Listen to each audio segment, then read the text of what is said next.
Last week, Prabhu covered 21st verse. So, just one verse we have to cover this week. So, maybe I'll be finishing off quickly, but yeah, let's see. I hope I can finish off quickly. I'll try my best to do that. Okay. Let me share my PPT.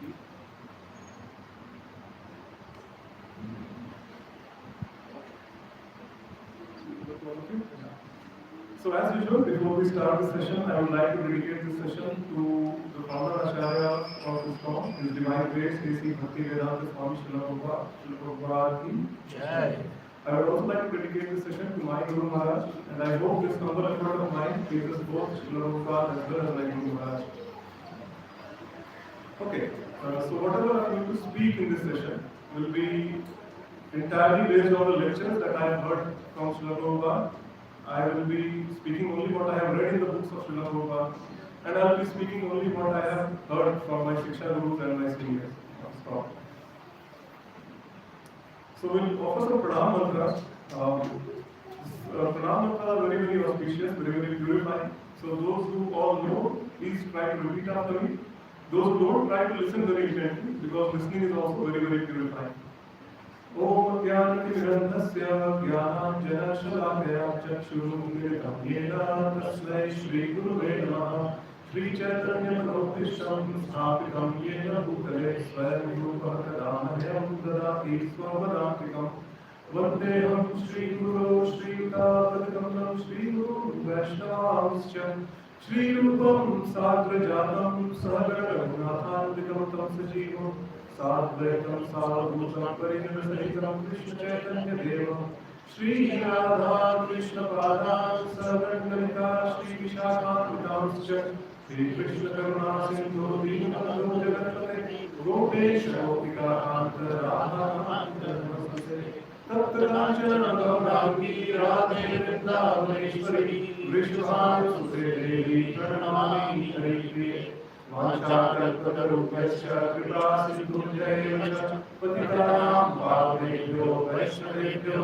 Namo Namah Namo Mahādanyāya Krishna Premapradāye Krishnāya Krishna Chaitanya Namne Kaurashise Namah Namo Vishnupādāya Krishna Krishnaaya Bhutale Srimade Bhaktivedanta Swami Nidhinamine Namaste Saraswati Deve Gauramahi Pracharine Nirvishesha Shunyavadi Paschatya Desharine Jai Shri Krishna Chaitanya Prabhu Nityananda Shri Advaita Gadadhara Srivasadi Gaurapatrita Hare Krishna Krishna Krishna Hare Hare Hare Rama Rama Rama Hare Hare मुखं करोति वाचालं अंगुलीयग्रे यत्कृपातमहं वन्दे श्रीगुरुं परमानन्दमाधवं श्रीचैतन्येश्वरं हरि ओम् तत्सत्। ओम नमो भगवते वासुदेवाय। ओम नमो भगवते वासुदेवाय। ओम नमो भगवते वासुदेवाय। ओम नमो भगवते वासुदेवाय। ओम नमो भगवते वासुदेवाय। ओम नमो भगवते वासुदेवाय। नारायणं नमस्कृत्य नारायणं नमस्कृत्य नरं चैव नरोत्तमं नरं चैव नरोत्तमं देवीं सरस्वतीं व्यासं ततो जयमुदीरये। ततो जयमुदीरये।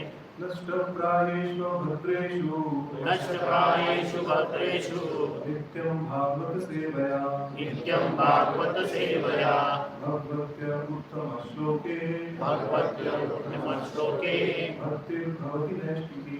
भक्तिर्भवति नैष्टिकी। Okay, so we'll start with the 22nd verse of the first canto, second chapter, Srimad Bhagavatam. Please repeat after me. It goes like this. Ato vaikavayo nityam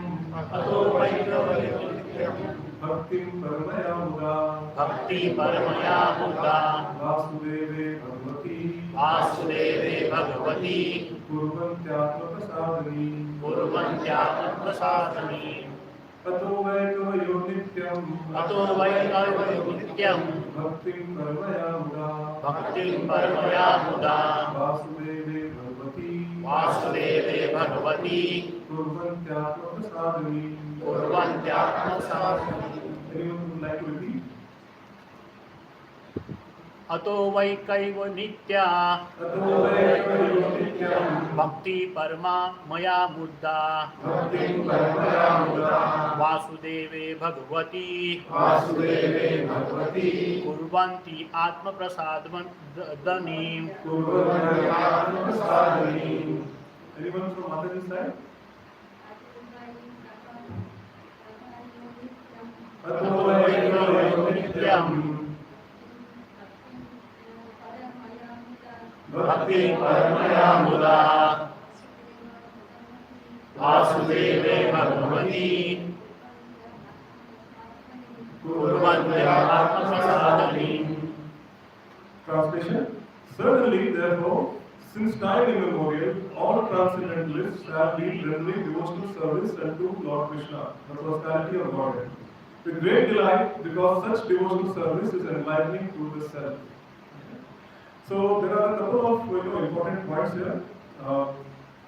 First, Prabhuji, can I get the book so that I can read the further book? I think it's very important. So a couple of points here.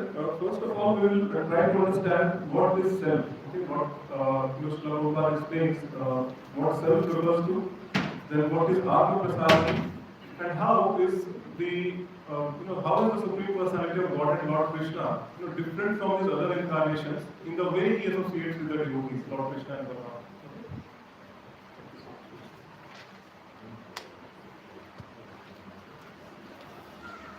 Okay, so the purport goes like this.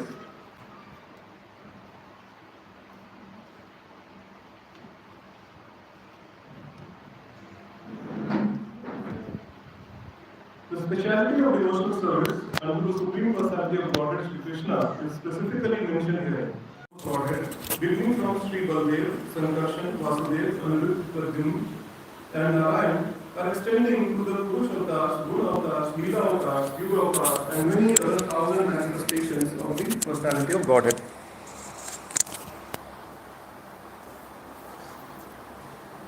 Godhead are Lord Krishna's plenary portions and integrated parts.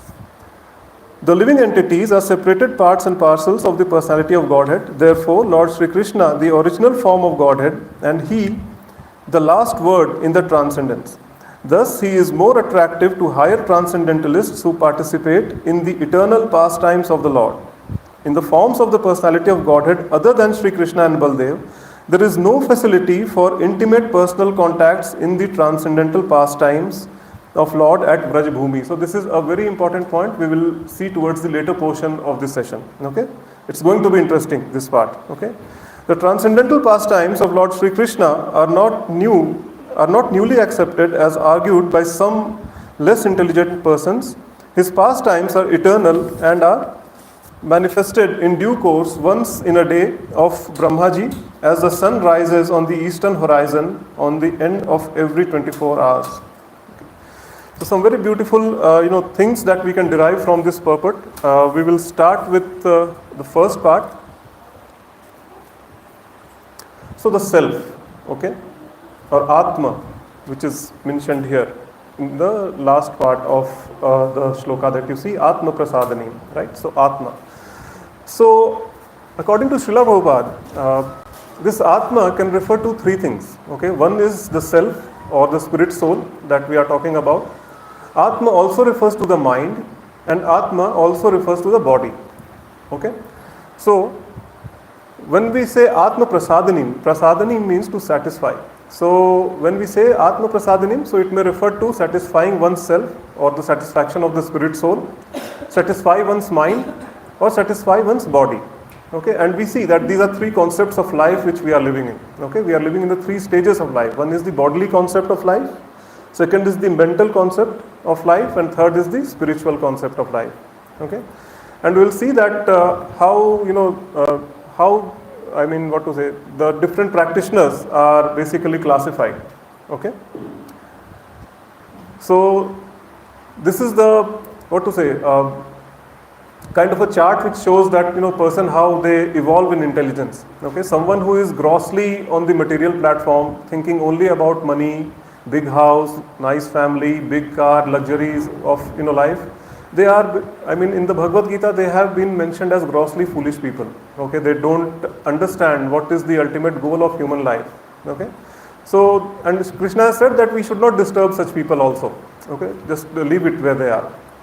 Second stage comes, which is little more intelligent, little more advanced than the people who are grossly foolish, which is somewhat midway, between the intelligent folks as well as, intelligent folks and the people who are grossly foolish, right? These people are mental speculators, okay, trying to find answers to some questions by performing some meditative practices, okay. They are not at the gross platform of materialists or karmis, okay. They are little advanced because they have come to a point of realization that life is not just about having a nice family, having good kids, getting married, and then ultimately marrying off your kids, and then ultimately quitting this body and wasting your entire life working very hard to earn money, name, fame, all these things. Okay, so life is more than that. So these people have come to that realization. Okay, and before coming to Krishna consciousness, I was also one of these people.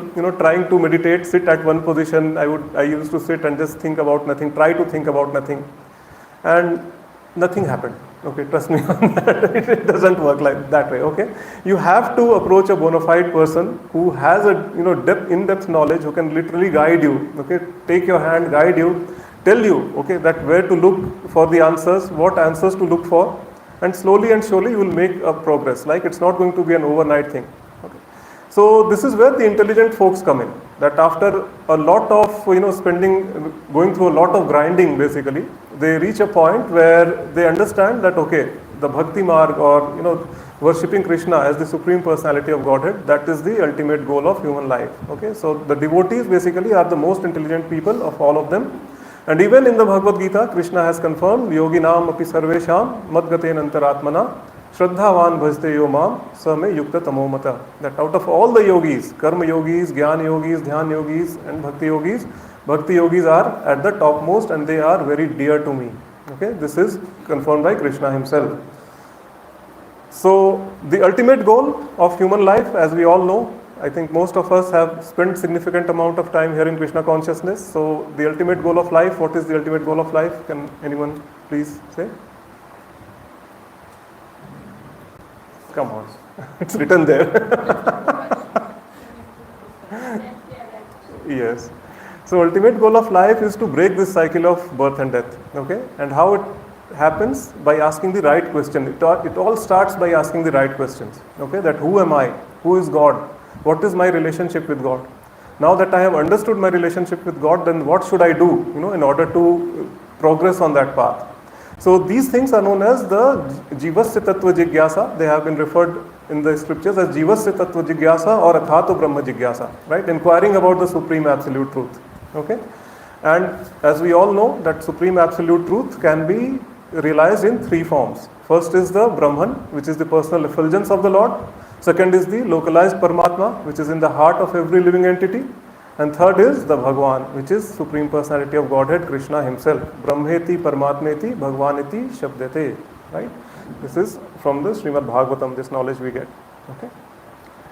So now, who is a Mahatma? Okay? So Krishna gives the definition of Mahatma. Right? So a person, like as we saw, that the most intelligent people are the devotees. Okay? Because they have realized that Krishna is the Supreme Personality of Godhead and willingly they have surrendered unto him. So that means each and every devotee is considered as a Mahatma. Okay, Vasudeva Sarvamiti Sa Mahatma Sudurlava. Right? So anyone who has realized the understanding to a point, has come to the point of understanding that Vasudeva is the ultimate absolute truth. Right? This entire verse goes like this. Bahunam janmanam ante gyanvan mam prapadyate Vasudeva Sarvamiti Mahatma Sudurlava. Okay? So, which means that after many, many lifetimes, okay, it's not going to happen overnight. It's just not like all of you, like you have been in ISKCON for quite some time. Okay, so please never be under this illusion that one fine day you went to the Janmashtami celebration of ISKCON and some devotee caught hold of you, right, and registered you for the Gita course. You joined the Gita course and then you have been making some progress in ISKCON. No, it's not happened that way. Okay, Bahunam Janmanam Ante. After many, many lifetimes, we all have gone through that grinding over several lifetimes, practicing little bit of Krishna consciousness in each lifetime, right?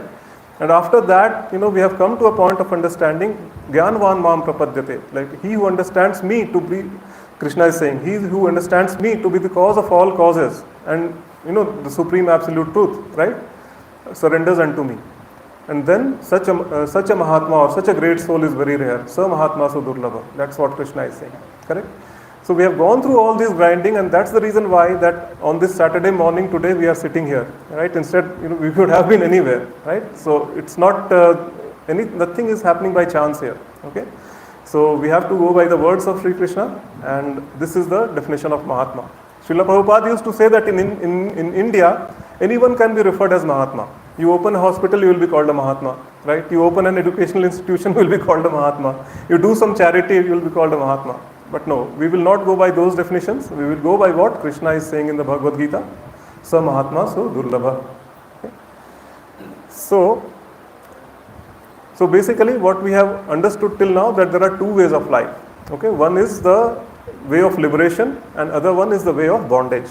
Okay, so bondage, as we all know, all the karmis who are simply living their life according to their own whims and fantasies. Okay, they are basically binding themselves in this karmic reaction, the process of action and reaction. Okay, so every activity which is not done, to please the Supreme Personality of Godhead or Vishnu, that is binding for us. Okay, and when we do such an activity, whether it's a good activity, still we will have to come here to enjoy the fruits of those actions.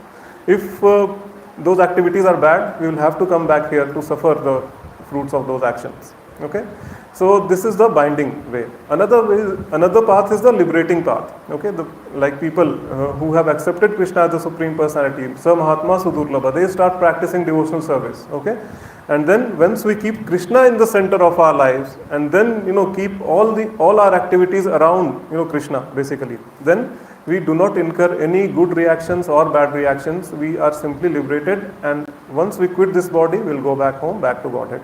Okay. But unfortunately, the society in which we are living in today, the universities or the educational institutions, they do not have any idea about bondage and liberation. They simply are slaughterhouse education system, right? And what to say, like I can give my personal example. I see my kid, going to school, the way their curriculum is designed and the way their routine is day in and day out, I can clearly make out that, they are being prepared for this corporate culture once they grow up. Okay. So this is what, and right from the childhood they are being trained like that. Okay. So how can we expect that these understanding will come into kids of like kids of tomorrow, or maybe we are also living similar kind of life, the work life balance we are trying to strike it very desperately, and sometime that we get maybe on Saturdays and Sundays we come here in the association of devotees, right? It's very, very difficult. So why is it so? Our Shastra says there's a term used for this situation which is known as Uru Damni Baddha. So Uru means rope and Damni means very strong and Baddha means tied up. So when our hands and legs are very strongly tied up, we find it very, very difficult to move, right? It's very difficult for us to make any simple movement also, right? So similarly, the laws of nature are also very, we are very tightly bound by these material laws of nature. Even slight attempt we do to break these laws, we will have to accept some suffering. Okay. One very good example is that, say, all of us has certain appetite, for food. What happens when we try to overeat? We'll straight away, immediately, we will run into some digestive issues. We may, also suffer from an upset tummy. Okay, if we eat too much. Correct. So this is how strong the laws of nature are, right? If a child, a 5-year-old kid puts their hands in fire, what will happen? Fire will burn it, right? Fire doesn't see that, okay, it's a 5-year-old kid, he doesn't know that, okay, the fire, I'm going to burn him, so let me have some mercy on him, let me not burn him. Fire doesn't think like that, right? So this is how stringent laws of nature are, right? So that is why in Bhagavad Gita it is said, Devi Yesha Gunmayi Mama Maya Durataya, right? Krishna is saying that this external potency, this Maya energy of mine is very, very difficult to overcome. Okay, but Mam eva ye prapadyante Maya metam tarantite. Those who take shelter of my feet, for them, they can surpass this Maya very easily. Okay, so this is what the Bhagavad Gita says. And one very nice pastime I would like to narrate here, which will give you an idea about how strong the Maya Shakti of Krishna is. And this is the pastime of Krishna and Sudama. I hope some of you might be knowing this already, but just in case, like if you don't know, I'd like to, recollect this pastime. It's a very beautiful pastime. Okay. So it so happened that once Krishna and Sudama, they were on the banks of Gomti river and they decided to take a bath. Okay, and Sudama, by that time, he knew who Krishna was and was very, very confident that he is the Supreme Personality of Godhead. And he started pestering Krishna, that Krishna, I want to see your Maya Shakti. I know who you are, I want to see your Maya Shakti. And Krishna would try to change the topic. अरे चलना यार अभी डुबकी मार अभी क्या यहाँ माया via कर रहे हो कहाँ तुम पड़े हुए हो सब चक्कर में, right? So he is saying like that. And but Sudama was adamant. He just kept on pestering. No, I want to see, I want to see. So he said, okay, अभी डुबकी मार मैं बताता हूँ बाद में बताता हूँ. So Sudama just took a dip in the Gomti river, and as soon as he took a dip, he found himself in a very beautiful land actually, and the inhabitants of that land were very beautiful, and they just approached Sudama and just literally they fell on his feet. That Are Sudama ji, it's our fortune, great fortune that you have come here. So please, we have been waiting for you. You're such a nice personality. And Sudama was very pleasantly surprised that okay, मैंने तो कुछ किया भी नहीं यार. All of a sudden I'm in a Devlok, and these people are showing me so much of respect. So they said that okay. The princess of this kingdom is having a swamvar, why don't you come and join? So he just went, like he was all completely mesmerized, chalo, like that. When he saw the bride, the princess, he just lost all his control. I mean, the beauty of that bride was simply beyond description. She was such a beautiful lady, and she was holding a garland in the hand, and the swamvar was there. People brought Sudama there, and she went around the swamvar, okay, came up to Sudama and garlanded him and accepted him as her husband. So Sudama was very happy now that he was an ordinary Brahmana. Now somehow he has ended up in such a nice place. Like people are showing him a lot of respect. The princess has married him. He is the next king to be, right, of that kingdom. And after getting married, he also had kids. The kids grew up, right, and life was going very nicely. Okay. They started growing old, and one day, unfortunately, his wife actually fell ill and she died. Okay, so obviously Sudama was completely heartbroken, and people they came to know, they came there to console him that okay, it happens. But then why do you worry? Anyways, you will have to go along with your wife. Sudama was, very surprised. What do you mean by I will have to go along with my wife? So they said, has no one else told you before? So he said, what? So there's a pratha here, the culture here in this land, just pretty similar to Sati Pratha. But the only difference is that once the wife dies, the husband will have to jump into the funeral pyre along with the wife. So Sudama was, flabbergasted. He said, no, I am not going to die. I don't want to die. Please leave me. So he said, no, the laws are there. Otherwise, if you don't go by yourself, we will have to forcibly do it. And then, 3 Mushtanda Pahalwans, they came and they got hold of Sudama. Chaloge kaise nahi? Sudama was in complete disarray, and, out of that anxiety and in panic, he just started throwing his hands and arms and, Kanha, save me, Kanha. He started shouting like, crazy person. And then Krishna just pulled him out of the water. He kaha yaar, dubki marne ka tha, tum kaha haath pair maar rahe ho? And he found that, okay, he is in the Gomti river, Krishna is there by his side. And, just imagine, so this is the Maya Shakti of love. How long does it take for us to take a dip in the river? Hardly a few seconds, right? And in those few seconds, उसने शादी भी कर लिया, बच्चे भी पैदा कर लिए, and wife also died, and he was about to be thrown in the funeral pyre. Okay? This is the Maya Shakti of Krishna. Okay, we should not ever underestimate him. Okay, when our lives, when it is going good, right? Sometimes we tend to forget the realities of life. Okay, we all are under this Maya Shakti, this illusion. Okay, and the only way to surpass this is to surrender unto Krishna and chant Hare Krishna, Krishna Krishna, Hare Hare, Hare Rama, Rama Rama, Hare Hare. Okay. So this was one nice pastime. Another portion which I would like to touch upon was the purport from Srila Prabhupada, where he said that the incarnation of, not the incarnation, Krishna and Balram, like the Supreme Personality of Krishna, the way they interact with the devotees, okay, it's very, very special. Like no other incarnation of Krishna or Vishnu associates with the devotees in that manner. Okay. Can anyone give me some pastimes, like what mischiefs did Krishna do when he was growing up in Vrindavan? Some pictures are here, you can repeat that also, but if any other mischiefs come into your mind, please help me out. Yogesh Prabhu, tell me, what mischiefs did Krishna do? What mischiefs did Krishna do when he was in Vrindavan, when he was growing up in Vrindavan? Yeah. He's stealing the butter. Yeah, stealing the butter. Anyone else? Prabhuji? Mataji's? Come on, he was such a naughty boy. You should be knowing, right? Yeah, stealing the butter was one. Yeah, stealing the clothes of the gopis. Yes, another one, right? And killing the demons which Kansa, sent. And also he performed Rasa Leela. So we see that all these relationships are very, very intimate with all the devotees. Okay? I mean, just imagine, for example, I'll try to explain. Okay, Sugriv was also a friend of Lord Ramchandra, right? Can you imagine Sugriv telling Ramchandra, "Chalo, makhan chura kar ke aate hain." What will happen? Just imagine the reaction of Lord Ramchandra. Hey, what are you talking about? Maryada Purushottam, right? And how can you even think? Sugriv, आपको सोचने के लिए बस आप दंड के अधिकारी बन गए हैं. आप चोरी करने की सोच भी कैसे सकते हो, right? This is what Lord Ramchandra will tell. But what happens with Krishna? Krishna just accepts that proposal and then goes around, the forests of Vrindavan, the villages of Vrindavan, the different homes of Vrindavan, stealing butter, right? So similarly, we see one picture here that Mother Yashoda is chasing Krishna with a stick, right? And Krishna is, if you look at the expression of Krishna, he is actually really frightened and anxious, right? And can you imagine the same scenario, Mother Yashoda chasing Narsimhadev with a stick?